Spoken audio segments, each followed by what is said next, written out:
ఈరోజు మన బ్రోకర్ సాయి ఒక వీడియో పెట్టాడు. ఆ వీడియోలో ఏం చెప్పాడంటే, గత ప్రభుత్వంలో 4 లక్షల ఉద్యోగాలు కల్పించారు. అందులో 1,80,000 సచివాలయం ఉద్యోగ వ్యవస్థలో పర్మనెంట్ ఉద్యోగాలు, అట్లాగే 2,20,000 వాలంటీర్ల ఉద్యోగాలు కల్పించారు. కానీ ఈ లోకేష్ గారు ఈరోజు ఇదే విషయాన్ని శాసన మండలిలో వరదు కళ్యాణి లాంటి వాళ్ళు ప్రస్తావించినప్పుడు లోకేష్ గారు మేము కూడా 4 లక్షల ఎంప్లాయ్మెంట్ క్రియేట్ చేశాము అని చెప్పేసి చెప్పారు. సార్ ఎక్కడ కల్పించారని మళ్ళీ ఉర్దూ కళ్యాణి గారు అడిగినప్పుడు మేము ఉద్యోగ అవకాశాలు కల్పించాము అని చెప్పేసి లోకేష్ గారు చెప్పారు. అసలు కల్పించడం ఏంటి అని చెప్పేసి మనోడు చాలా అమాయకంగా, ఏమీ తెలియనటువంటి అమాయకుల్లాగా మాట్లాడుతున్నాడు సాయి. ఇప్పుడు నేను చెప్పేది ఏంటంటే, ఒకటి ఉద్యోగాలు, ప్రభుత్వ ఉద్యోగాలుని పొందటంని కల్పించటం అంటారు.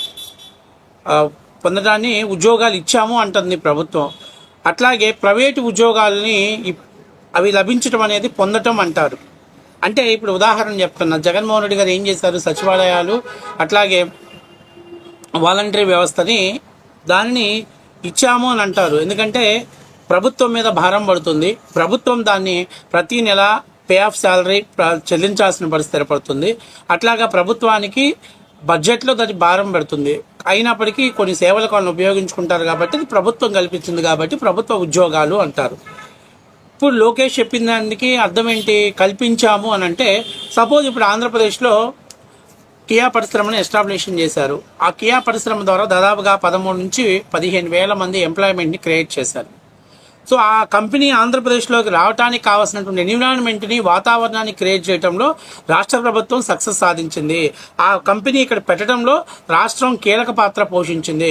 వాళ్ళు అడిగినటువంటి ఇన్సెంటివ్స్ కానివ్వండి, వాళ్ళు అడిగినటువంటి స్థలం కానివ్వండి, వాళ్ళకి కావాల్సినటువంటి ఫెసిలిటీస్ అన్ని కూడా ప్రొవైడ్ చేయడం ద్వారా ఒక 13,000 ఎంప్లాయ్మెంట్ని క్రియేట్ చేయడంలో రాష్ట్ర ప్రభుత్వం విజయం సాధించింది. అంటే ఆ సంస్థ ఇక్కడ పెట్టడం ద్వారా 13,000 ఉద్యోగాలు వచ్చాయి. ఆ సంస్థ ఇక్కడ పెట్టడానికి కావాల్సినటువంటి అవసరాలని రాష్ట్ర ప్రభుత్వం తీర్చింది. తద్వారా రాష్ట్ర ప్రభుత్వానికి కొంత ఇన్కమ్ వస్తుంది.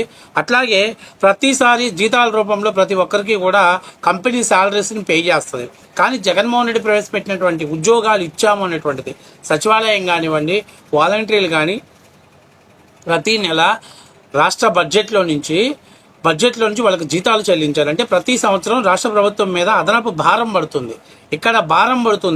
ఇక్కడ ఉద్యోగాలు వస్తాయి, ప్లస్ ప్రభుత్వానికి కొంత ఆదాయం వస్తుంది. అందుకని చెప్పేసి అమెరికా లాంటి పెద్ద పెద్ద దేశాలు కూడా ఈరోజు ప్రైవేట్ రంగాన్ని పెద్ద ఎత్తున ప్రోత్సహిస్తున్నాయి, ప్రభుత్వ రంగంలో రన్ చేయలేమని చెప్పి.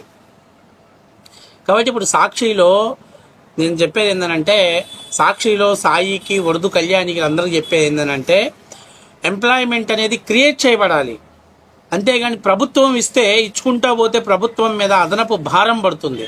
5,000 వాలంటీర్లు అన్నారు, కానీ 2 లక్షల మందికి వచ్చేసరికి సంవత్సరానికి దాదాపుగా ఎంత లేదన్నా తక్కువ వేసుకున్న 4,600 కోట్ల రూపాయలు వాళ్ళకి జీతాల రూపంలో చెల్లించాల్సిన పరిస్థితి ఏర్పడింది.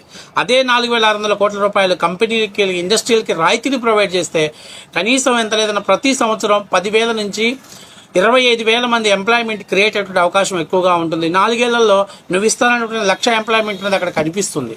కానీ ఇక్కడ రాష్ట్ర ప్రభుత్వం తెలుసుకోవాల్సింది, రాష్ట్రం మీద అదనపు భారం పడేటట్లు జగన్మోహన్ రెడ్డి తన స్వలాభం కోసం వాలంటీర్లు, సచివాలయం వ్యవస్థను తీసుకొచ్చాడు.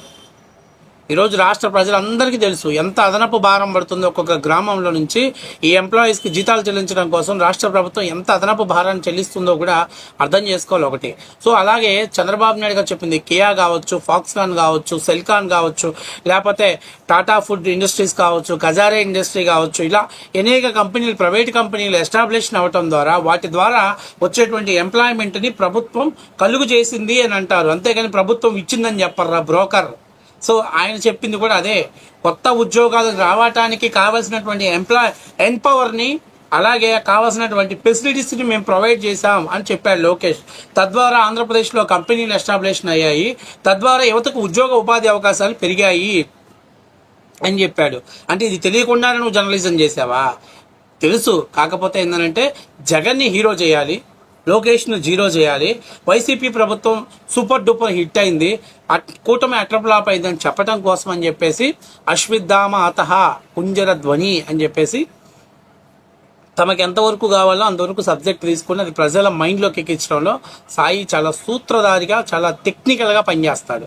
కానీ ఇక్కడ చిన్న విషయం గుర్తుపెట్టుకోవాల్సింది ఏంటంటే ఈరోజు కావచ్చు, ఎక్కడైనా కానీ మహారాష్ట్ర కావచ్చు, తమిళనాడు కావచ్చు, లేకపోతే హైదరాబాద్ తెలంగాణ కావచ్చు, ఎక్కడైనా సరే ప్రైవేట్ రంగాన్ని ఎంకరేజ్ చేయడం ద్వారా, వాళ్ళకి ఇన్సెంటివ్స్ ఇవ్వడం ద్వారా, కంపెనీ ఎస్టాబ్లిషన్ చేయడం ద్వారా అక్కడ ఉద్యోగ ఉపాధి అవకాశాలతో పాటు శాశ్వతంగా కంపెనీ నుంచి కొంత మొత్తంలోకి ప్రభుత్వానికి ట్యాక్సుల రూపంలో ఆదాయం రాబోతుంది. కాబట్టి దానికే ఎక్కువ ప్రయారిటీ ఇస్తున్నారు. దానికోసమే అన్ని రాష్ట్రాలు ఆరువైపే మొగ్గు చూపుతుంది. తద్వారా ఎంప్లాయ్మెంట్ పెరుగుతుంది. అలాగే గవర్నమెంట్కి బర్డెన్ ఉండదు.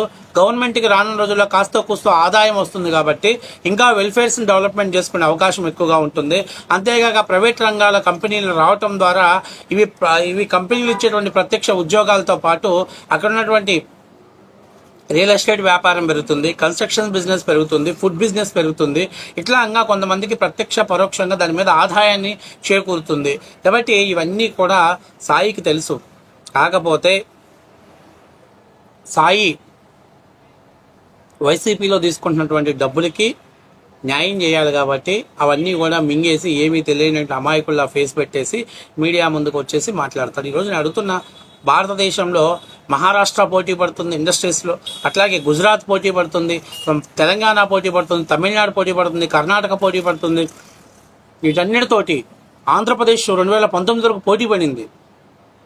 ఎప్పుడైతే జగన్ సీఎం అయ్యాడో ఆంధ్రప్రదేశ్ ఆర్థిక వ్యవస్థ కుప్పగూలిపోయింది. కేవలం జగన్ తన సైన్యాన్ని రిక్రూట్మెంట్ చేసుకోవడం కోసం వాలంటరీ సచివాలయం వ్యవస్థ తెచ్చి ఆంధ్రప్రదేశ్ ఆర్థిక వ్యవస్థ మీద కోలుకోలేని దెబ్బ కొట్టాడు. వాటితో పాటు ఎండియు ఆపరేటర్లు అంటూ రేషన్ ఆటో డ్రైవర్లను తీసుకొచ్చి అదనపు భారాన్ని రాష్ట్ర ప్రజల మీద మోపి కేవలం ఈరోజు రాష్ట్రం నుంచి వచ్చే ఇన్కమ్ అంతా కూడా వీటికే ఖర్చు పెట్టేటట్లు, అదనపు భారాల్ని మోపేటట్లు, అదనపు భారాల్ని కడుపుకోవటం కోసం మాత్రమే ఖర్చు అయ్యే పరిస్థితి తీసుకొచ్చాడు. కాబట్టి ఇప్పటికైనా మన బ్రోకర్ సాయి కానీ వైసీపీ నాయకులు కానీ తెలుసుకోవాల్సింది, ఎంప్లాయ్మెంట్ని క్రియేట్ చేయండి. కంపెనీలు రాష్ట్రంలో పెట్టుబడి పెట్టడానికి అనువైనటువంటి వాతావరణాన్ని ఏర్పాటు చేయండి. ఇన్ఫ్రాస్ట్రక్చర్ని డెవలప్మెంట్ చేయండి. తద్వారా ప్రైవేటు ఉద్యోగ ఉపాధి అవకాశాలు మెరుగుపడతాయి. మన బిడ్డల భవిష్యత్తు బాగుంటుంది. రానున్న రోజుల్లో కాస్తో కూస్తో ప్రభుత్వానికి ఆదాయం వస్తుంది. అలా కాకుండా మీదో మీ స్వార్థం కోసం, మీ ఓట్ బ్యాంకింగ్ రాజకీయం కోసం ప్రభుత్వం మీద భారం పెడితే ఆర్థిక వ్యవస్థ కుప్పగూలే ప్రమాదం ఉంటుంది. అది రాష్ట్ర ప్రజల మీద అదనపు భారాన్ని మోపే పరిస్థితి ఏర్పడుతుంది. గత 5 ఏళ్లు జగన్మోహన్ రెడ్డి చేసింది ఈ విధ్వంసమే. కాబట్టి సాయి బ్రోకర్కి నేను చెప్పేది ఏంటంటే, చరిత్ర తెలుసుకో, నిజం మాట్లాడు. నీకు తెలిసిన విషయాలు ఒకవేళ జగన్ అందులో పండిపోయి ఉంటే హైలైట్ చేయగానే కేవలం ప్రజల్ని మైండ్ సెట్ మార్చే ప్రయత్నం అయితే చేయొద్దు.